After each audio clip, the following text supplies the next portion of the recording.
Construction worker nasawi ng makuryente sa pinagtatrabahuang gusali sa bayan ng Pambuhan, Northern Samar. Detalye ng balita mula kay Jane Galit-Bantayan, Aris 34, Jane Membuntag. Nasawi ang isang construction worker ng makuryente ito sa isang gusali na kanyang pinagtatrabahuan sa bayan ng Pambuhan, Northern Samar. Agad naman narumispondi doon sa lugar ang mga pulis mula sa Secador de Samar Provincial Mobile First Company. Saktong nagsasagawa ng barangay visitation ng nasabing mga pulis sa Barangay 1 Poblacion, Pambuhan, Northern Samar nang maganap ang nasabing insidente.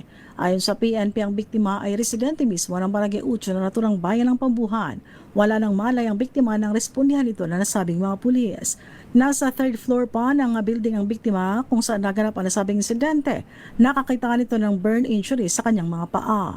Agad na dinala ang biktima sa ospital sa St. Scholastica Hospital ng Barangay Kababtuan, bayan ng Pambuhan, Northern Samar, ngunit ito ay dead on arrival.